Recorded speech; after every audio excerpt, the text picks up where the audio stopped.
an action that you should take tonight. There are some things you certainly can draw, no matter the consequence, but there are things you should do. Anyone else? I believe that we do have business to attend to, and that ultimately is a responsibility of the school committee members, and that is what we've been elected to do.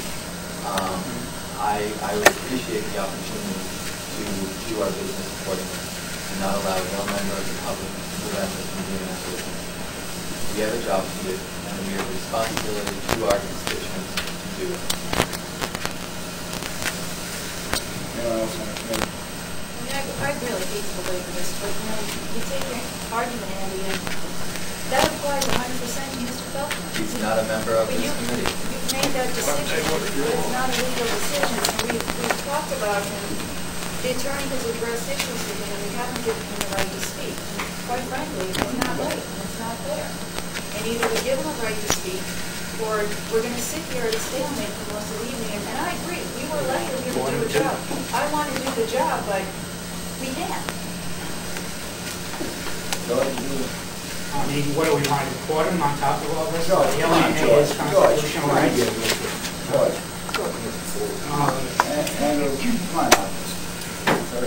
Before this meeting carries on a second longer, personally, I would like to congratulate the athlete that's here, our student athlete, because that is why we're here, for the students. So I would like him to please come forward. If he could. I don't care. This is for the students. And we have a student here that should be recognized. Recognize that student before this meeting gets like the moment on. I agree. We have a public here that we're supposed to serve the students and do business. And the decision to make if Mr. Felkner will not take the seat in the chair and just conduct business without him. We just take the executive session and he follows around. Leave it at that. Run the meeting. Would that be acceptable, Mr. Anderson, that we allow the gentleman to sit there and... That's a decision for the committee to make. Obviously, if we let one public member of the public sit up here, if other people wish to sit up here, they have the right to sit up here. That's ultimately a call you have to make. On the other hand, I think that there's an awful lot to be said for the remarks that were made by Ms. Sarah and Ms. Eves in terms of conducting the public's business. Point of order, first of all. Do we have a motion on the floor right now in a second to postpone the meeting, adjourn the meeting? Don't we have to take care of that first? Well, I agree with, we have an obligation to feed folks, and it's going to be meat, and if the man has to be escorted out by a policeman, fine, so be it. I mean, that's the way it is. I don't want to do that. I wish he wouldn't make us do that, but he knows, we have a responsibility to carry out like any other public body, and therefore, whatever we have to do to carry it out, I say we do.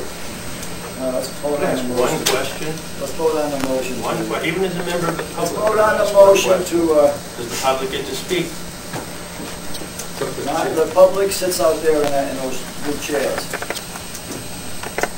A simple question. Well, everyone in favor of... If the attorney is wrong, what will happen to all the votes that have cast so far and that will be cast tonight? And what have you done to the town of Hopkinton as far as legal representation? I asked for people vote, and it's permitted for the motion to postpone the meeting. Illegal aliens have more rights. 2 votes. Opposed? We're going to carry on the meeting. Now the next issue we have to deal with is Mr. Felkner's sitting at this table. Well, you know,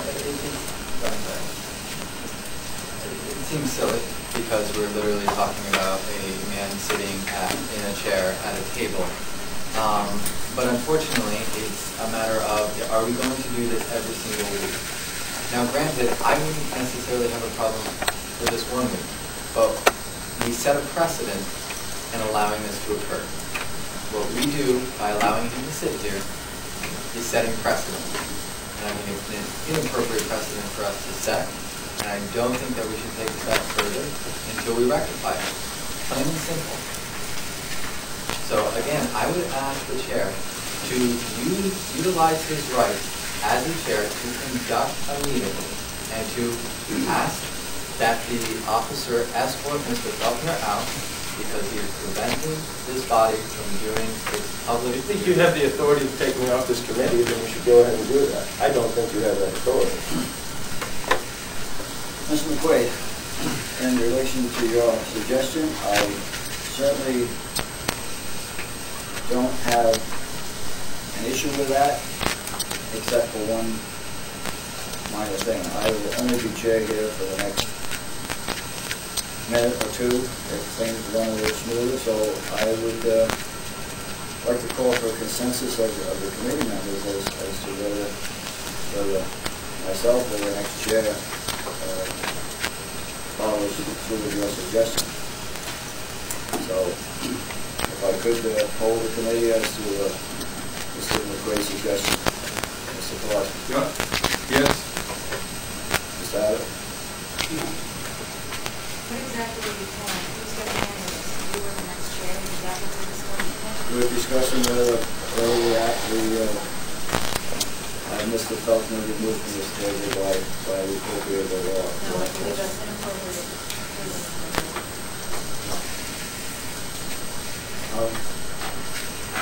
If we can't do business until it's rectified on some level. Yes.